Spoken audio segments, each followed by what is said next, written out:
à cause de ton amour. Tu es digne d'être adoré, papa, à cause de ton amour. À cause de ton amour.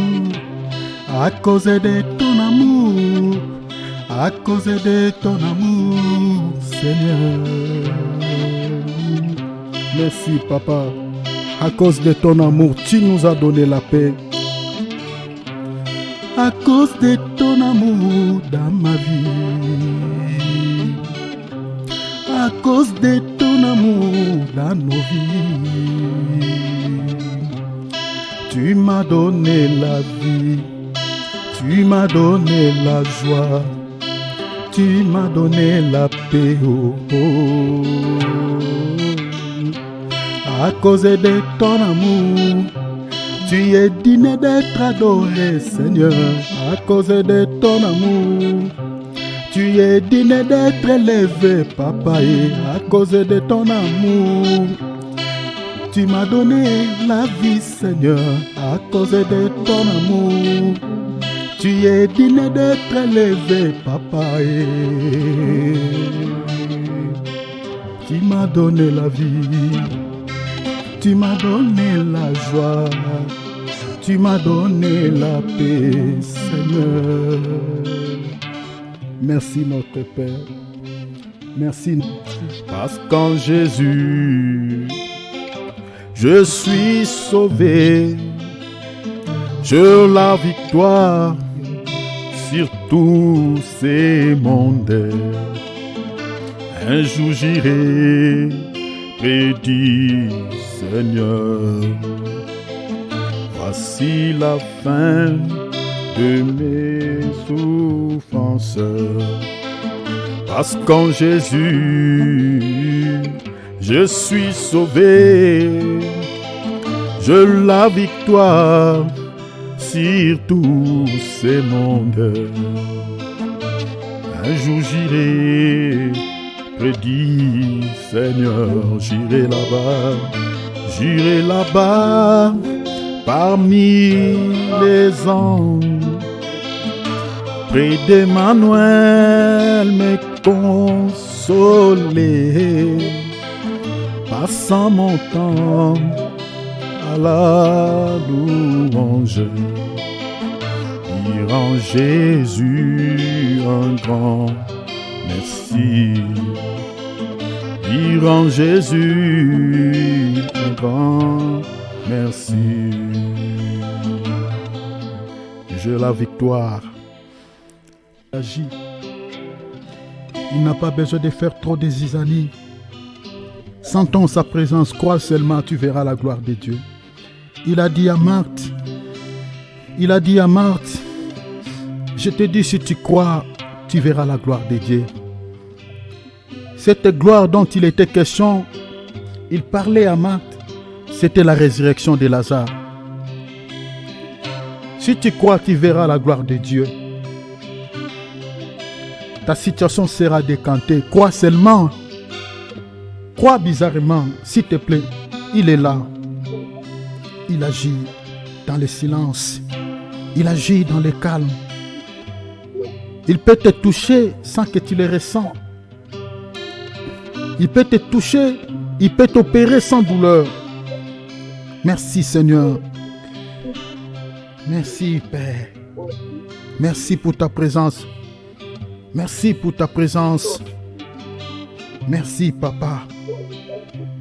Il agit dans le silence. Il agit, Papa, dans le calme. La main visible qui peut toucher sans douleur. La main visible qui peut guérir sans cicatrice. La main visible touche-nous ce soir. Oui. Alléluia. Alléluia. Alléluia. Oh Seigneur. Ah oui, il est là. Mon âme est dans la paix. Lorsque papa est là, mon cœur est dans la joie. Ah oui, lorsqu'il est là, mon cœur est dans la paix. Lorsque Jésus est là, mon âme est dans la joie. Lorsqu'il est là, alléluia, il y a de l'assurance. Il y a de l'assurance. Lorsqu'il est là, nos âmes sont dans la paix. Lorsque Jésus est là, mon cœur est dans la joie. Je crois, il est là. Je crois, il est là. Je crois, il est là. Je crois, il est là. Sentons sa présence. Emmanuel est là. Sentons sa présence. Jésus est là. Sentons sa présence. Jésus est là. Sentons sa présence. Le Tout-Puissant est là. Lorsqu'il est là, mon âme est dans la paix. Lorsqu'il est là, mon cœur est dans la joie. Et qui aurais-je peur? De qui aurais-je crainte? Parce qu'il est là. Même si je marche dans la vallée de l'ombre de la mort, je ne crains aucun mal parce qu'il est là. Oh oui, il est là. Il est là.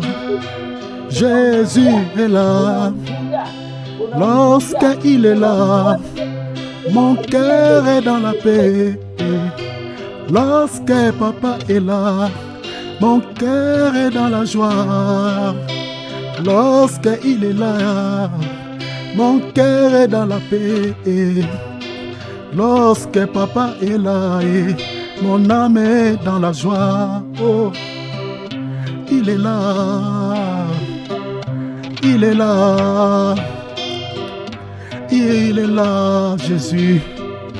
Il est là. Jésus est là. Jésus est là. Sentons sa présence. Il est là. Il est là. Il est là. Il vit dans nos cœurs. Il vit au milieu de nous. Il est dans nos cœurs. Sentons sa présence. Il est là. Lorsqu'il est là, mon âme est dans la paix. Lorsqu'il est là, mon cœur est dans la joie. Il est là. Il est là. Il est là. De qui aurais-je crainte? De qui aurais-je peur? Il est là. Il est là, le roi des gloires. Il est magnifique, il est mérite. Il mérite. Gloire à Dieu. Sois béni, papa. Merci, notre Dieu. Merci infiniment, notre Père. Au nom de Jésus. Alléluia. Gloire à ton nom. Merci, Père. Alléluia. Voilà, mes bien-aimés. Comme d'accoutumé, chers enfants de Dieu, nous allons partager la parole. Voilà, je suis en train de nous demander de pouvoir, s'il vous plaît, mes bien-aimés, mettre nos micros à mode silencieux pour... Voilà, déjà sur Zoom, sur WhatsApp, déjà Maman Brigitte c'est bon, Maman Adrienne, j'ai fermé vos micros, c'est bon. Maman Jolie, il reste que Maman Jolie, voilà. Comme d'habitude, on fait comme d'hab pour protéger notre enregistrement. Ferme juste le micro qui est devant toi, appuie seulement ton doigt devant, voilà, pour éviter quelques bruits parasites, voilà. Ok. Amen, amen. Gloire à Dieu. Voilà, le Seigneur est bon. Voilà, nous allons partager. Nous continuons toujours sur ces mêmes thèmes que nous avons commencé il y a déjà plusieurs semaines. Nous sommes en train de parler sur... Nous avons le thème principal déjà qui est intitulé « D'où viens-tu, où es-tu et puis où vas-tu ?» Et sur ce thème, nous avons tiré un sous-thème que nous sommes en train de partager ces derniers temps sur l'enlèvement. L'enlèvement dont nous sommes en train de parler, l'enlèvement de l'Église. Nous sommes déjà avancés par rapport à cette thématique. nous avons parlé beaucoup de choses par rapport à l'enlèvement.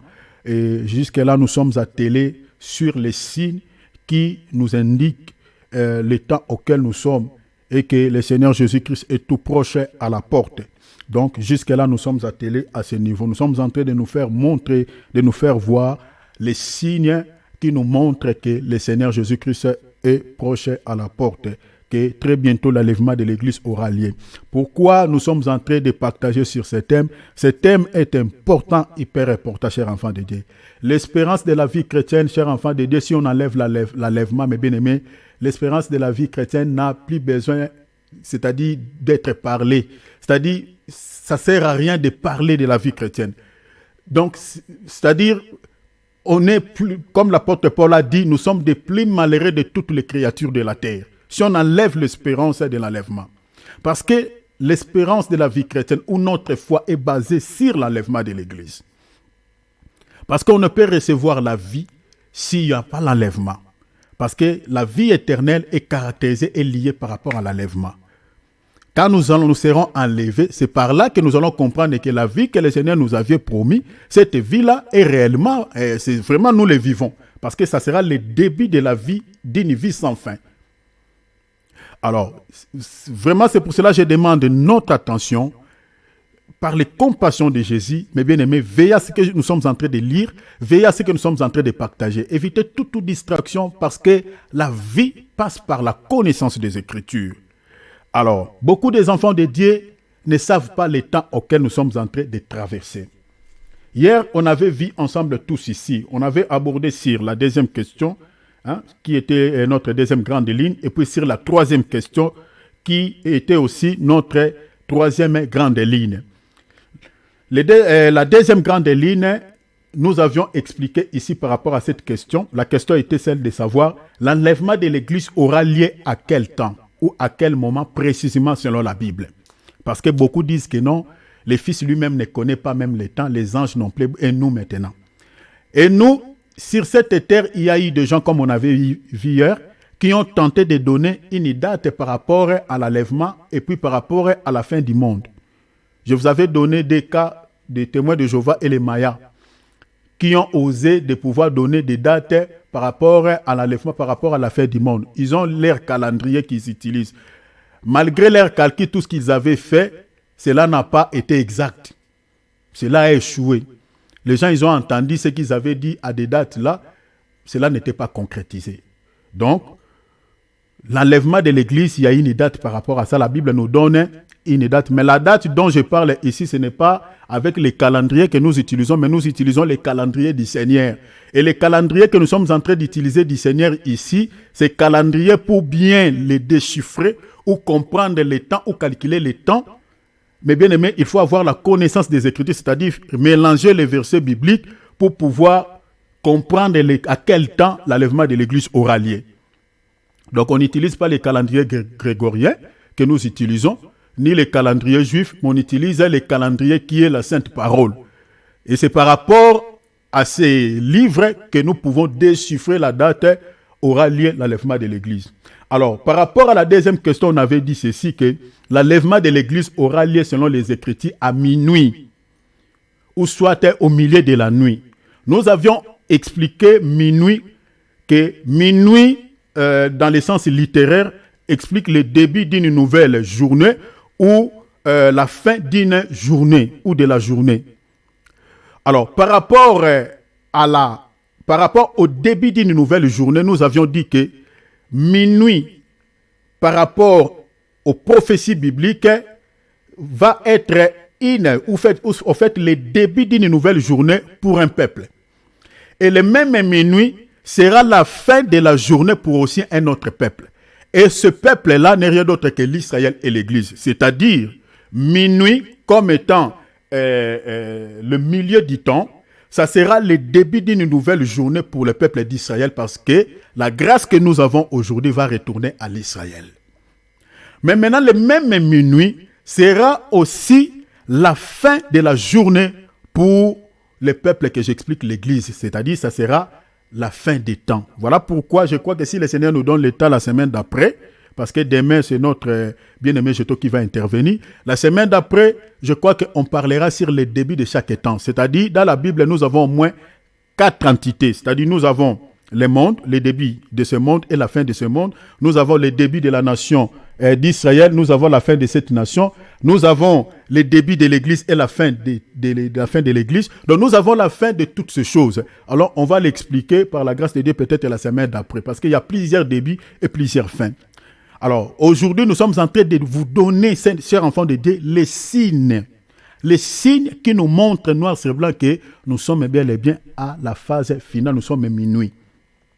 Alors, minuit, ce n'est pas comme minuit que nous regardons chaque heure. Bon, quand je vais prier, je dis je vais regarder la montre. Donc, à minuit, quand il est 23h59, bon, je dis, bon, dans une minute, je vais commencer mon programme. Non, on ne parle pas de cette minuit. Les minuits dont nous parlons ici, c'est un langage allégorique qui parle de la fin des temps, ou le début d'une nouvelle journée ou d'un nouveau temps par rapport à l'Israël. C'est ça les minuits que nous sommes en train d'appeler. Dans un autre langage de la Bible, on l'appelle aussi chant du coq. Mais je crois qu'on en parlera ces choses un autre jour. Alors, nous avions dit que par rapport à nous, l'Église, nous sommes déjà minuit ou nous sommes déjà à la fin des temps. Alors, nous avions encore ajouté qu'il y a des signes qui nous indiquent réellement que nous sommes minuit ou nous sommes réellement à la fin des temps et que l'enlèvement de l'Église est tout proche. Il y a des signes. L'homme de Dieu Jétro avait donné quelques signes avant-hier. Hier aussi, moi, j'avais aussi évoqué quelques signes qui nous montrent noir sur blanc que, mes bien-aimés, nous sommes réellement à la fin. Très bientôt, le Seigneur viendra chercher son Église. Alors, on avait vu ici, selon l'écriture des 2 Thessaloniciens, chapitre 2, verset 1er à 12, l'apôtre Paul nous parlait sur l'apostasie comme étant les signes majeurs qui caractérisent l'enlèvement de l'Église. C'est-à-dire, avant que l'enlèvement de l'Église puisse avoir lieu, nous allons d'abord voir comme un signe l'apostasie. Nous avions expliqué l'apostasie comme quoi? Parce que l'apostasie, ce mot vient du grec, veut dire apostasia. En français, ce mot veut dire tout simplement l'égarement ou la dissolution ou la désertion ou l'abandon de la foi. C'est ça ce qui veut dire ce mot. Donc, c'est-à-dire, avant que le Seigneur ne vienne chercher son Église, c'est que nous allons d'abord voir comme un signe, avant que l'enlèvement puisse avoir lieu, c'est-à-dire, il y aura les gens qui vont entrer, qui vont vivre ce qu'on appelle l'abandon de la foi. Les gens vont se garer du droit chemin, vont quitter la sainte doctrine, c'est-à-dire vont quitter l'enseignement que les apôtres nous ont légué. L'enseignement auquel, c'est-à-dire, auquel au centre, on voit Jésus. Donc les gens vont abandonner cet enseignement que les apôtres nous ont légué pour s'attacher, comme l'apôtre Paul dit dans 1 Timothée chapitre 4, verset 1er, les gens là vont s'attacher aux esprits séducteurs et puis aux doctrines des démons. Les doctrines des démons, nous avions expliqué hier que ce sont les serviteurs de Dieu, à cause de Matthieu vu, à cause de l'argent, à cause du succès, à cause de l'élévation d'avoir une grande église, comme disent les Anglais, le méga church. Ils veulent avoir une église où il y a beaucoup de monde. Lui, il n'a pas besoin de qualité, mais il a besoin de la quantité. Alors, ces gens-là, ils ont quitté les droits chemins. Ils se sont attachés aux doctrines des démons. Les doctrines des démons, c'est-à-dire, ils ont touché à la magie. Ils ont touché à la Kabbale juive. Comme je vous avais donné quelques exemples hier, c'est la Kabbale juive qui est répandue entre les faux prophètes. Beaucoup de miracles que vous voyez réalisés, les gens sont en train de vomir des lézards. Les gens vomissent, mais bien aimé, lézard déjà, c'est un animal poison. Donc, quelqu'un qui vomit, c'est Géco. Je ne sais pas, les Géco là, vous voyez que ce sont des choses qu'on n'a pas vues dans les Écritures. On ne peut pas limiter notre Dieu, il peut tout faire, mais attention, chers enfants de Dieu. Il faut quand même que les miracles soient authentiques comme on a vu chez les apôtres. Quand vous regardez certains miracles, oh, il a vomi les crapauds. Mais comment donc? Les crapauds là étaient entrés dans son ventre comment? Et lui, il a vomi un crapaud vivant. Mais c'est quoi ce qu'on est en train de voir? L'apôtre Paul, il a chassé l'esprit de Python. Python, c'est un serpent. dans le corps d'une personne. Mais est-ce que le python a été sorti physiquement? C'était un esprit. Donc, c'est-à-dire, si le Seigneur révèle quelque chose ou révèle un esprit sous une forme d'un animal ou d'un insecte, l'esprit là, quand il va sortir, il ne sortira pas dans cette forme. On ne le verra même pas. Mais ce qu'on voit aujourd'hui, les gens, il y a des miracles, c'est-à-dire les gens vomissent des choses, on les voit physiques. Oui, personne peut vomir, oui. Mais quand on commence à faire sortir des animaux vivants dans les corps de personnes, ça devient autre chose. Dans la Bible, on ne le voit pas. Alors, il faut comprendre toutes ces choses-là. Il y a bien des serviteurs de Dieu qui ont quitté le droit chemin, qui ont quitté la saine doctrine. Ils se sont attachés aux doctrines des démons, comme je viens de dire, à la magie, pour avoir du succès, pour avoir la puissance de guérir les malades. Ce sont des guérisons, la Bible l'appelle des délivrances, des miracles mensongers. Donc, c'est-à-dire, ça n'a rien à voir avec des miracles authentiques. Donc, les gens là sont devenus encore de plus en plus esclaves de Satan. Donc, tout ça, ça nous montre que nous sommes réellement au temps de la fin. C'est ça ce qu'on appelle l'apostasie. Ce n'est pas seulement les hommes de Dieu, mais il y a aussi bien des enfants de Dieu qui ne supporteront plus d'écouter la vérité. C'est ça ce que l'apôtre Paul dit dans 1 Timothée chapitre 4. L'apôtre Pierre parle de la même chose. La Bible dit que les gens ne supporteront plus la vérité, ne supporteront plus d'écouter, c'est-à-dire la voix de la vérité sera calomniée à cause de ces gens. Donc quand on parle du péché, quand on parle de la repentance, on commence à te taxer, dire, ah, toi tu parles, c'est comme on apprend avec le pasteur Marcelo. Donc il y a beaucoup de serviteurs qui disent, on les critique comme pas possible. Ah lui il croit, il se prend pour qui? Il croit que c'est lui qui a le monopole de la sainteté, de la sanctification. Mais qu'est-ce que cet homme de Dieu a fait? Il prêche la sanctification, ça vous fait mal à quoi? Et la plupart des gens qui les critiquent par rapport à ces messages, si vous vérifiez leur vie, ce sont des gens qui ne demeurent pas dans la sainteté. Les messages de la sanctification, mes bien-aimés, si ce message n'est pas prêché dans une église, vous êtes dans une salle d'attente qui vous conduira tout droit en enfer. La parole de Dieu dit ceci. Sans la sanctification, personne ne verra Dieu. C'est la Bible. Sans la sanctification, personne ne verra Dieu. Dieu est saint. Il a sanctifié le 7e jour. Lisez Genèse, le jour de la... On a l'habitude de dire que Dieu se reposa le 7e jour. Les gens récupèrent ces versets pour dire à leur patron, oui, on peut travailler 6 jours, 7e jour, il faut se reposer quand même. Nous avons quand même droit au repos. Les gens réclament en utilisant quand même des passages comme ça.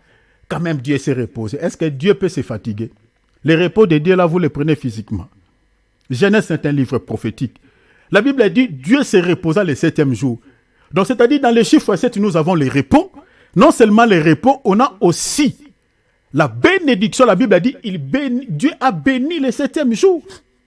À part la bénédiction, la Bible dit, il sanctifia le 7e jour. Mais le 7e jour, là, le jour là, le 7e jour, c'est le jour, comme journée, comme mardi, comme lundi. Nous disons non. Le 7e jour, là, c'est un langage prophétique. Le chiffre 7 ou le jour 7, c'est tout un homme. C'est Jésus. C'est lui le vrai Shabbat. C'est lui le vrai repos. Il dit, venez à moi, vous tous qui êtes fatigués, je vous donnerai du repos. Vous voyez le chiffre 7? Vous ne pouvez jamais être béni en dehors de Jésus. C'est la bénédiction de l'Éternel qui enrichit et ne se fait suivre d'aucun chacun. C'est-à-dire, la vraie bénédiction, c'est Jésus. Donc, c'est lui le chiffre 7. La sanctification, c'est Jésus. Le diable n'est pas saint.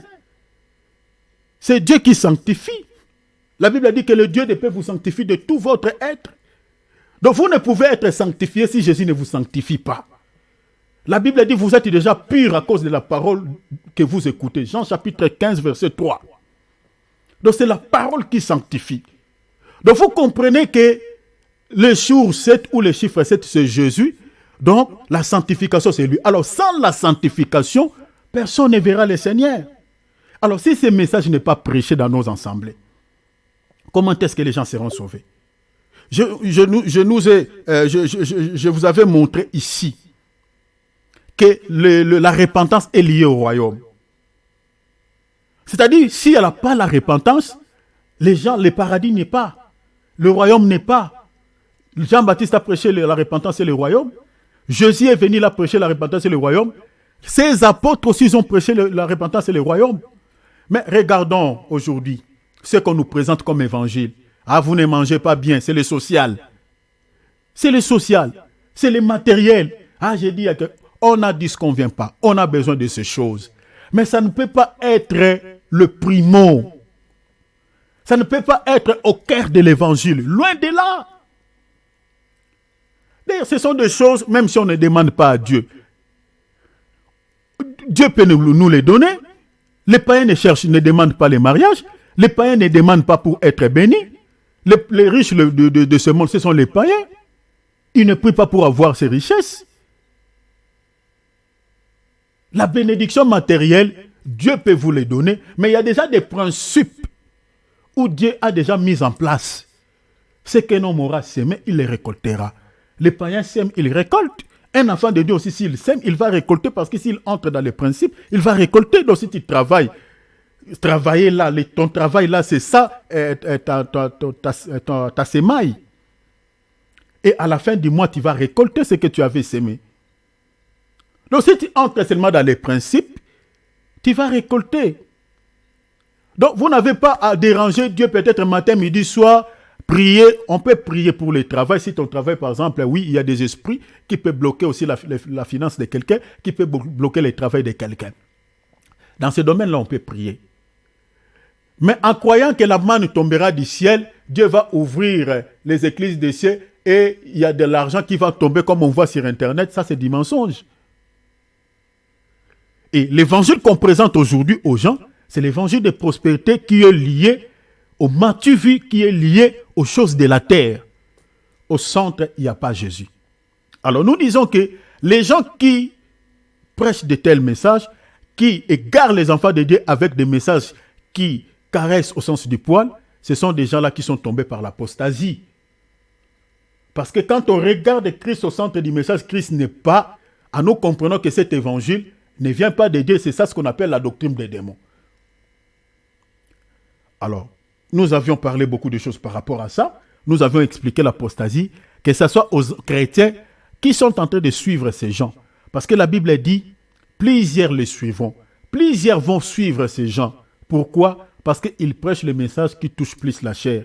Comme les gens, beaucoup de chrétiens, qui n'ont pas donné leur vie à Jésus pour que leurs âmes soient sauvées, ils veulent les choses matérielles. Ils suivent de tels messages et ils sont tombés dans l'égarement. Ils sont tombés dans les mêmes pieds d'égalité que leurs bergers, dans l'apostasie. Et de tels chrétiens, ils seront surpris le jour d'enlèvement. Ils ne partiront pas parce qu'ils ont quitté le droit chemin. Le vrai message va toucher d'abord nos âmes. Et quand nos âmes sont sauvées, ce qui est dans notre âme peut aussi se manifester physiquement. Nous avions parlé longuement ici sur le combat spirituel. Une personne qui est liée spirituellement, qu'est-ce que vous entendez physiquement dans sa vie? Rien du tout. La Bible a dit, je veux que tu prospères en tous égards comme prospère l'état de ton âme et que tu sois en bonne santé. C'est-à-dire, si dans l'âme, il y a la prospérité, physiquement aussi, cette prospérité qui est au niveau de l'esprit va se matérialiser. Mais si spirituellement tu es bloqué, qu'est-ce que tu attends physiquement? Rien du tout. Donc, cherchons d'abord premièrement le royaume, cherchons premièrement ce qui est spirituel, cherchons premièrement que nos âmes soient sauvées, et lorsque nous sommes libérés spirituellement, physiquement, il y a des portes qui vont s'ouvrir d'elles-mêmes, facilement par la grâce de Dieu.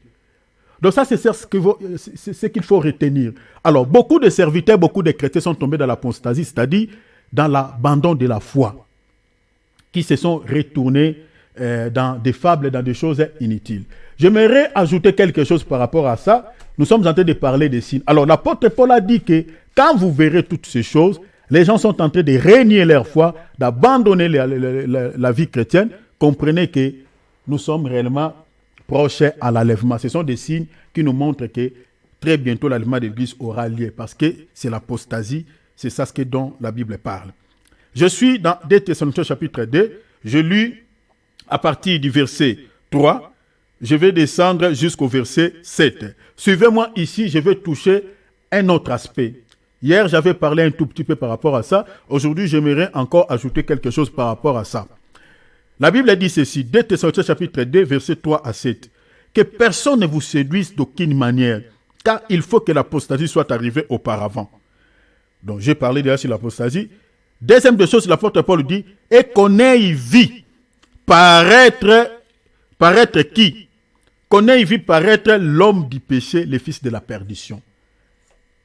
La Bible dit, l'adversaire qui s'élève au-dessus de tout ce qu'on appelle Dieu, ou ce qu'on adore, jusqu'à s'asseoir dans les temples de Dieu, se proclamant lui-même Dieu. Verset 5, ne vous souvenez-vous pas que je vous disais ces choses lorsque j'étais encore chez vous? Et maintenant, vous savez ce qui les retient. Donc, ce qui retient que l'impie ou l'homme du péché puisse faire quoi? La Bible dit ce qui l'empêche, ce qui les retient, afin qu'il paraisse qu'en son temps. Verset 7, la Bible dit, car les mystères, c'est-à-dire ce qui est caché, de l'iniquité agit déjà, il faut seulement que celui qui les retient encore ait disparu. Et alors paraîtra l'impie, c'est-à-dire l'homme du péché, le fils de la perdition, que le Seigneur Jésus-Christ détruira par le souffle de sa bouche. La Bible dit quoi? Et qu'il l'anéantira par l'éclat de son avènement. Retenez ça. On s'arrête là, je vais expliquer. Ici, la Bible nous parle, l'apôtre Paul donne deuxième signe. Le deuxième signe dont l'apôtre Paul nous donne avant l'enlèvement. Il dit, ça sera aussi, il faut que nous puissions voir qui? L'apparition de l'homme impie ou du fils de la perdition. Ça, c'est aussi un des signes qui nous montre que l'enlèvement de l'Église est là. Donc, quand on voit cet homme impie fait son apparition, on comprend que, oh là là, l'enlèvement de l'Église est là. Mais l'apôtre Paul dit quelque chose ici. Il dit que cet homme impie va apparaître en son temps. Le temps de l'apparition de cet impie, c'est quel temps? L'apôtre Paul nous explique quelque chose. Il dit, il apparaîtra, il faut que celui qui le retient, c'est-à-dire celui qui est en train de l'empêcher, puisse lui laisser le chemin, puisse lui laisser la route, afin que lui puisse faire quoi? Puisse passer. Donc si on ne lui laisse pas passer, il ne paraîtra pas. Maintenant, qui est en train d'empêcher l'homme impie de pouvoir faire son apparition? Nous avions dit que c'est le Saint-Esprit qui est aujourd'hui avec nous, avec l'Église, qui est en train d'empêcher l'homme impie de pouvoir faire son apparition. Maintenant, la Bible dit que lorsque le Saint-Esprit va disparaître, nous avions expliqué que la disparition du Saint-Esprit, c'est ça ce qu'on appelle l'enlèvement. Nous avions expliqué le Saint-Esprit comme étant l'étendard le plus ancien selon Genèse chapitre 25. Ceux qui étaient là dans l'enseignement, j'avais longuement parlé de cela. J'avais expliqué le serviteur d'Abraham, l'étendard le plus ancien, comme étant l'image du Saint-Esprit qui était allé dans la patrie d'Abraham. Nous avions expliqué cette patrie où c'est le pays d'Abraham comme étant la nation sainte de Dieu selon 1 Pierre chapitre 2 verset 9. Il est allé là-bas chercher une femme. La femme là, c'était Rebecca, pour pouvoir amener cette femme-là auprès d'Isaac. Alors nous avions expliqué Rebecca comme étant l'église, parce que c'est une femme, l'église est l'épouse. C'est-à-dire, aujourd'hui, celui qui est en train de chercher Rebecca, que j'explique l'église pour Isaac, c'est le Saint-Esprit. Il est en train de chercher toutes les femmes du Seigneur à travers le monde. Il est en train de les réunir autour de la parole, comme nous sommes là, autour de la parole, afin de les présenter à Isaac. C'est-à-dire, c'est le Saint-Esprit qui va amener Rebecca, que j'explique l'église, vers le Seigneur. Donc, Isaac, c'est l'image du Seigneur Jésus-Christ selon Galates chapitre 3, verset 16. C'est l'apôtre Paul qui l'explique. Alors, vous comprenez que quand le Saint-Esprit va disparaître, c'est-à-dire le Saint-Esprit ne partira pas seul, donc il partira avec l'épouse que j'explique, moi et toi, c'est-à-dire l'Église. Maintenant, quand nous allons partir en l'enlèvement, le monde ne restera pas vide. C'est ça ce que la Bible dit. Maintenant, l'homme impie fera son entrée dans le monde. Vous avez vu ça? Il fera maintenant son apparition. Alors, cet homme impie, dans la Bible, comme je vous avais montré hier, il a plusieurs appellations. On l'appelle la bête, on l'appelle l'homme du péché, on l'appelle l'homme impie, on l'appelle l'antichrist, on l'appelle le fils de la perdition. Tous ces noms-là ne parlent que de cet homme impie. Ça sera un homme en chair et en os. Mais physiquement, on le voit humain, Mais son esprit, l'esprit qui sera en lui, ça sera Satan en personne. Ça sera Satan. C'est-à-dire, le diable va incarner ces corps-là. En réalité, c'est le diable qui va régner dans ce monde, après le départ de l'Église, mais dans un corps humain. Vous voyez, c'est celui qu'on appelle ici l'homme impie ou le fils de la perdition. Maintenant, il va faire son apparition quand le Saint-Esprit va partir, comme je viens de dire. Mais l'apôtre Paul signifie quelque chose. Il dit ceci. Il dit, dans le verset 7, il dit, le mystère de l'iniquité agit déjà. C'est-à-dire, il n'est pas encore fait son apparition, mais il est en train d'agir, parce que le mystère dont on parle de l'iniquité, c'est lui. Parce que dans les versets, regardez, l'iniquité, c'est le péché. Regardez dans le verset 3, on dit quoi? Dans le verset 3, on dit l'homme du péché. Vous comprenez cela? C'est lui l'homme du péché. Alors ici, on dit le mystère de l'iniquité, c'est-à-dire c'est lui. Il est en train d'agir, mais il agit, on dit dans les mystères, c'est-à-dire dans les cachets. Cela veut dire quoi, comme je vous avais expliqué hier? C'est-à-dire, il y a des gens en chair et en os qui ont contracté des alliances avec Satan, qui ont conclu des traités, des accords avec le diable, qui sont en train de lui préparer les terrains. Au moment où nous sommes en train de parler là, cet homme peut-être est déjà dans ce monde, mais physiquement personne ne le connaît. C'est ceux qui sont initiés, ceux qui ont des liens avec l'ennemi, qui les connaissent. Que c'est lui qui va régner sur la tête de ce monde. Parmi les signes pour comprendre, parce qu'on parle des mystères de l'iniquité, on dit il fera son apparition, on dit qu'il est en train d'agir, mais de manière sournoise, c'est-à-dire dans les cachets. Mais il agit. Je vous avais démontré hier que tous les troubles que vous voyez à travers le monde, tous les troubles, tous les désordres que vous entendez dans les informations, ceux qui suivent les informations sont même fatigués de regarder les informations actuellement. Il n'y a pas de bonnes nouvelles. Il n'y en a plus. Il n'y en a plus. Les bonnes nouvelles, il n'y en a plus. Oubliez ça. Il n'y a que de mauvaises nouvelles. Poutine est en train de menacer. Si vous continuez à me menacer, je vais utiliser des armes dissuasives. Je vais faire ceci. Je vais utiliser le nucléaire. Europe ici dit, tu n'es pas le seul qui a le nucléaire. Si tu continues, nous aussi, nous avons le nucléaire. On va perdre ce monde. Donc, l'Amérique là-bas aussi s'élève. Le Rwanda avec la RDC. Yémen là-bas. Syrie là-bas. Libye là-bas. Donc, c'est-à-dire le monde entier est dans le trouble. Vous entendez là-bas le tremblement de terre qui a frappé plus de 40 000 morts dans ce pays, Turquie et la Syrie. Donc, toutes ces choses-là, ce sont des choses, vous entendez encore, les djihadistes n'en parlons pas, les terroristes n'en parlons pas, des attentats n'en parlons pas, des criminels, des Koulouna, tout ça. Il y a l'insécurité totale dans le monde. Les gens sont en train de voir ces choses avec les yeux physiques, les gens sont en train d'entendre avec les oreilles physiques, mais ceux qui n'ont pas la capacité de faire la lecture sur le plan spirituel pour déchiffrer l'état auquel nous sommes en train de traverser actuellement dans le monde, ne comprend pas ces choses. Il regarde seulement les informations, oui, on l'a tué, il y a la guerre, oui. Il s'étonne. Mais beaucoup ne savent pas que ce sont des signes qui nous montrent noir sur blanc que nous sommes pratiquement minuit, nous sommes pratiquement à la fin. Celui qui est en train de créer tous ces troubles-là, c'est celui qui est en train d'agir dans les mystères dont l'apôtre Paul parle ici. L'impie, la bête. Donc les troubles-là que vous entendez, l'Ukraine, ici, ça et là, dans le monde, il n'y a pas la paix, la famille n'en parle pas, des attentats. C'est lui qui a créé ça. Par rapport à quelle écriture? Lisons Daniel. Daniel, chapitre 7, on va lire les versets 2 et 3. Regardez, suivez-moi ici très bien. C'est une branche de la prophétie, mais j'explique cela par rapport aux signes qui caractérisent l'enlèvement de l'Église.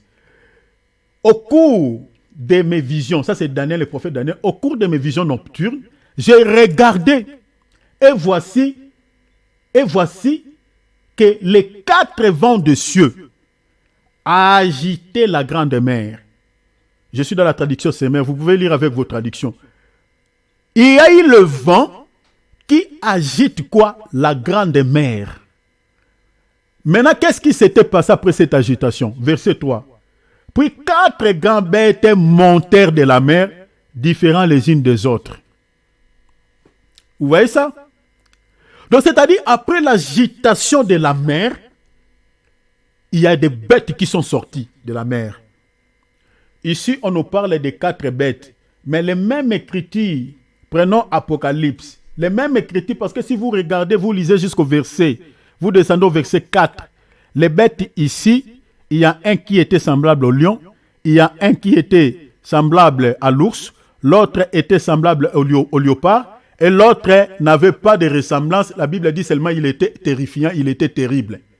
C'est-à-dire, le 4e animal, il avait l'image de tous les animaux précédents. Voilà pourquoi dans Apocalypse chapitre 13, Jean n'a pas vu 4 bêtes sorties de la mer, il a vu une seule bête, mais qui avait les 4 ressemblances des animaux que Daniel avait vus. C'est-à-dire une seule bête, mais qui avait l'apparence de l'ours, du lion et puis des léopards. Lisons cela.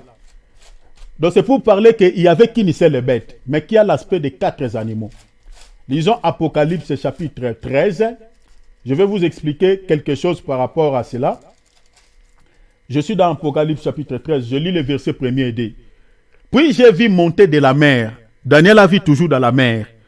J'ai vu monter de la mer une bête. Mais Daniel a vu 4 bêtes. Une bête qui avait 10 cornes et 7 têtes, et sur ce cornes 10 diadèmes, et sur ces têtes des noms de blasphèmes. Regardez, si on dit la bête, c'est-à-dire une, que j'ai vu était semblable à léopard. Vous voyez ça? On dit quoi? D'un ours, du pied était comme ceux d'un ours, et sa gueule comme une gueule de lion. Vous voyez? Donc, une seule bête, mais qui avait l'aspect des 4 animaux ou des 3 bêtes que Daniel avait vues. Donc, en réalité, c'est que Daniel voit 4, Jean voit 1, ou une seule bête. Vous comprenez? Cela veut dire quoi? C'est-à-dire, le diable aussi imite le Seigneur Jésus-Christ. Il change aussi de fonction. Il change aussi de couleur. Vous comprenez cela? Alors, ici, on dit quoi? Il est sorti de la mer. Mais avant que cet animal puisse sortir de la mer, la Bible dit il y a eu l'agitation. Suivez-moi ici très bien, je suis en train de vous amener quelque part. Il y a eu des agitations dans la mer. Ainsi, la bête était sortie. La bête ici qui sort, si vous lisez Daniel chapitre 4, chapitre 7, c'était des nations. La première bête, c'était l'empire babylonien. La deuxième bête, c'était l'empire grec, plutôt les Mèdes et les Perses. Troisième bête, c'était l'empire grec. Et 4e bête, c'était l'empire romain. C'était des nations. Vous avez vu ça? Alors, ces 4 bêtes, on les représente aussi comme étant une seule bête. Parce qu'aujourd'hui, les 4e bêtes, c'est l'Union européenne. Mais l'Union européenne, à l'intérieur, il y a plusieurs nations. Vous voyez cela? Il y a plusieurs nations. Mais avant l'apparition de cette bête, la Bible dit quoi? La mer était agitée. Qu'elle représente la mer? Je vous avais donné l'écriture d'Apocalypse 17, 15. La mer représentait les peuples ou les nations. Vous comprenez? Alors, l'agitation là, ce sont des troubles qui sont dans des nations. C'est-à-dire l'Ukraine, la Russie, ça et là. Ce sont des troubles. C'est ça ce qu'on appelle l'agitation là. C'est ça ce que Daniel a vu comme agitation. Ce sont des troubles de guerre. Ce sont des troubles des terroristes. Ce sont des troubles que les djihadistes sont en train de faire. Tous ces problèmes que nous sommes en train de voir à travers le monde. Ce sont des troubles-là. Alors, au travers de ces troubles-là, l'insécurité-là, que lui-même, l'Antichrist, a provoqué, c'est pour faire sortir quoi? Manifester la bête que Jean avait vue. C'est pour la manifestation. Cela veut dire quoi? Par rapport à ce que nous sommes en train de voir. C'est-à-dire tous ces problèmes que nous avons dans ce monde, l'insécurité que les Illuminati ont créée, l'insécurité que les gens qui sont en train de préparer le terrain pour l'Antichrist, ils ont créé. À un certain temps, parce que vous voyez, nous avons l'Union européenne, l'Union africaine, toutes ces unions-là. Le but, c'est quoi? C'est pour la paix? C'est pour le bien c'est pour nos biens? En réalité, ce n'est pas ça. Ce n'est pas ça. Tous ces unions-là ne nous ont rien apporté. Ça ne nous apporte rien. Le but, c'est quoi? Les unions-là, on nous amène dans un seul point de convergence. Comme je vous avais dit hier, à un seul gouvernement mondial.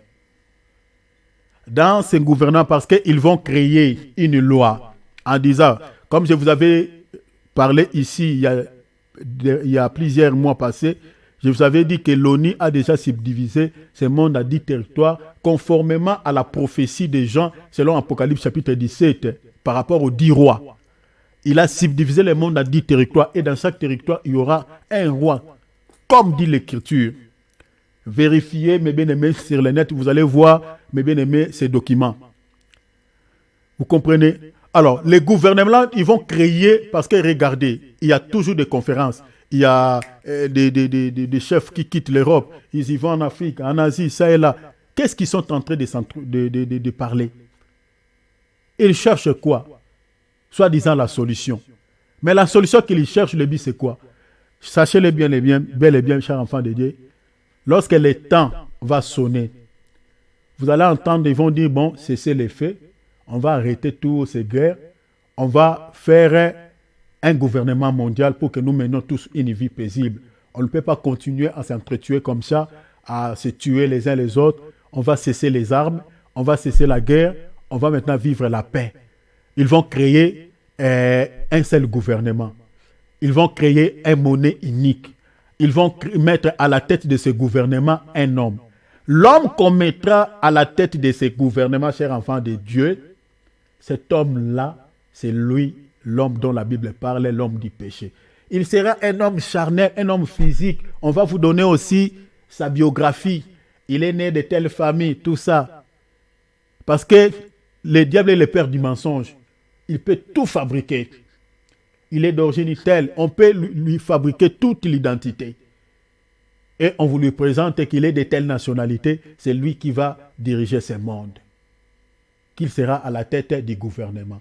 Quand il fera son apparition, mes bien-aimés, l'Église ne restera plus sur terre. C'est-à-dire, l'enlèvement de l'Église peut se passer, mes bien-aimés, avant l'apparition de cet homme, tout comme cet homme peut faire son apparition. Et qu'une fois qu'il apparaisse, et puis l'Église de Dieu quitte la terre. Il y a ces deux possibilités-là. Mais selon l'Écriture, la Bible dit qu'il ne peut pas apparaître tant que le Saint-Esprit est là. C'est-à-dire, il y a possibilité que le Saint-Esprit d'abord part avec l'Église, ainsi lui il va apparaître, selon les Écritures. Au moment où nous sommes en train de préparer, la mer est dans l'agitation. L'agitation de la mer pour faire sortir la bête, ce sont des guerres que nous attendons, ce sont les famines que nous attendons, ce sont des épidémies que nous attendons. Ils sont en train de créer des virus, des coronavirus, tout simplement pour enlever la paix sur la terre, créer l'insécurité. Qu'est-ce que vous entendez avec le Covid? On est en train de dire que ce sont de telles personnes qui ont créé ça. Mais quelles sanctions qu'on a données? Quel jugement qu'on a apporté à ces gens-là? Rien du tout. Donc ce sont eux-mêmes qui créent des soucis. Maintenant, on vous dit aussi, mais ceux qui n'ont pas des yeux, ils ne voient pas. Ceux qui n'ont pas des oreilles spirituelles ne comprennent pas. Mais il y aura un temps où tout cela va cesser. On va dire, restons maintenant ensemble. Unissons-nous. Comme on avait fait le traité de Rome pour que l'Union européenne soit née. Ça sera la même chose pour le gouvernement mondial. C'est-à-dire après des guerres, parce que l'Union européenne est née après des guerres, après, je crois, Première Guerre mondiale, Deuxième Guerre mondiale. Après que les gens sont morts, des milliers, des millions de personnes sont tuées. Et après, il y a eu le traité de Rome, on a créé l'Union européenne. C'est ça ce que nous sommes en train de voir. Au Congo, il y a plus de 10 millions de morts. Ceux qui sont morts en Ukraine, n'en parlons pas. Ceux qui sont tués à Yémen, n'en parlons pas. Il y a des milliers de gens qui sont morts par des guerres, qui fabriquent des armes, ce sont eux. Qui créent tout ça, qui fournissent des armes à ces gens-là, ce sont toujours eux. Les terroristes, là, moi j'ai toujours posé la question, qui ravitaille ces gens-là? Qui les ravitaille? Qui les soutient? Nous ne sommes quand même pas des enfants. Donc il y a des gens qui, mais on nous dit, pourquoi vous ne les poursuivez pas? Pourquoi pas, il y a une recherche scrupuleuse pour chercher ça? On ne les cherche pas, pourquoi? Mais non. Donc vous comprenez que ce sont eux-mêmes qui ont créé tous ces soucis. Le but c'est quoi? Ils créent des agitations de la mer pour pouvoir faire sortir l'impie, l'homme du péché.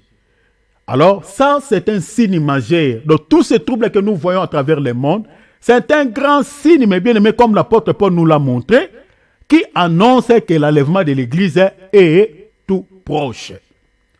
Vous voyez cela, chers enfants de Dieu. Donc, ne suivez plus les informations, mes bien-aimés, pour pouvoir suivre seulement. Donc, quand vous attendez tout ce qui se passe à travers le monde là, comprenez que, mes bien-aimés, ce sont des signes qui nous montrent noir sur blanc que l'enlèvement de l'Église très bientôt aura lieu. Alors, je terminerai. Je vous donne cette écriture de la méditer. Et puis, je crois qu'on en parlera parce que mon minute est épuisée. Donc, j'aimerais m'arrêter ici. La semaine d'après, on parlera de Matthieu 24, on parlera de tous les chapitres. De Matthieu 24, là-bas, on a pas mal de signes.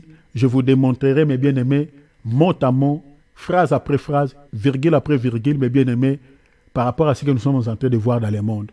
Vous allez voir noir sur blanc, chers enfants de Dieu, que Jésus-Christ, il était un grand prophète. Ce qu'il avait prédit, mes bien-aimés, c'est ça ce que nous sommes en train de voir. Et le Seigneur a dit, quand vous verrez toutes ces choses, sachez-les que je suis bel et bien proche à la porte. Alors nous sommes tout proches à l'enlèvement, nous sommes déjà minuit, nous sommes à la fin des temps. Chers enfants de Dieu, ce n'est pas le temps de se laisser traîner dans des distractions, dans les péchés inutiles. Ça ne vous portera rien, ça ne vous mènera nulle part. Arrêtez tout ce qui est distraction, ça ne sert à rien. Restez comme Habakkuk dans ton poste. Reste dans ton poste. Reste dans la présence de Dieu, dans une vie de méditation, dans une vie de prière, dans une vie de la crainte de notre Seigneur, loin des excès, loin de tout ce qui n'est pas de Dieu. Restez dans la présence de Dieu et prie le Seigneur. Tu peux aller au travail, rester toujours dans la prière. Tu retournes, quand quelqu'un te cherche des problèmes, évitez des problèmes. Restez toujours, vivez en paix avec tous les hommes et restez dans la présence de Dieu.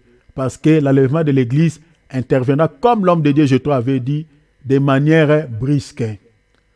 Brusque. Le Seigneur nous a donné les signes que le temps auquel l'enlèvement de l'Église va avoir lieu, tel que nous sommes là, les signes sont là. Mais maintenant, le moment où le Seigneur interviendra, là, mes bien-aimés, personne ne le sait. C'est-à-dire, ça sera de manière tac, en un clin d'œil, la Bible dit. Et ça sera déjà la disparition de tous les croyants à travers le monde. Tu as donné ta vie à Jésus, pas pour d'abord les choses matérielles, mais tu as donné ta vie à Jésus pour cette vie sans fin. C'est-à-dire, les gens qui rentreront l'enlèvement, cher enfant de Dieu, on en parlera. Vraiment, ça sera très malheureux pour eux, très très malheureux. Il ne faut jamais penser à ça. Il ne faut jamais penser à ça. Espérez toujours que quand le Seigneur reviendra, que tu pars avec lui dans la félicité. Sinon, le Seigneur de gloire vous bénisse. Tous ensemble, on s'arrête là. On va prier. On va prier. On va demander la grâce de Dieu. Ouvrons nos micros.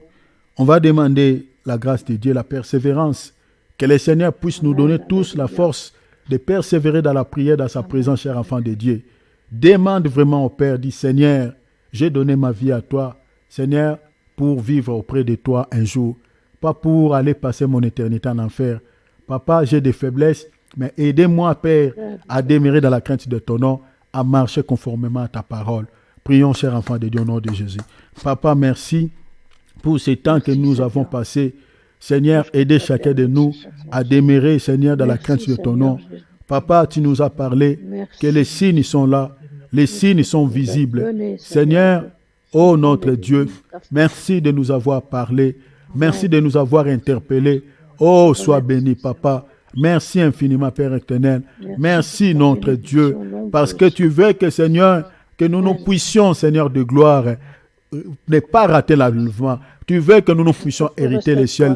Tu veux que nous puissions, Seigneur, partir au ciel. Voilà pourquoi ce soir, tu nous as interpellés. De ne pas pouvoir se laisser traîner dans des distractions. De ne pas pouvoir se laisser traîner, Papa, dans tout ce qui est, Seigneur, péché.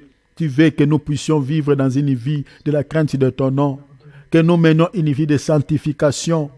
Papa, miséricorde, fortifie chacun de nous. Fortifie mes frères et sœurs. Donnez-nous tous, Seigneur, une vie, Seigneur, de la crainte de ton nom. Une vie, Seigneur, de sainteté. Seigneur, une vie, ô Père éternel, qui s'éloigne du péché. Sème dans nos cœurs la haine du mal, la haine du péché.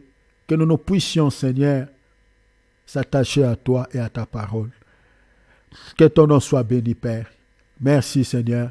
Nous croyons que ce message est donné pour nous avertir, pour nous mettre en garde, afin que, Seigneur, nous ne puissions pas rater ce jour. Que toute la gloire et l'honneur te soient rendus. Au nom de Jésus-Christ. L'homme de Dieu, Alex, tu vas clôturer toujours. Abbas, vois l'homme de Dieu, bénir le peuple de Dieu et remettre la journée.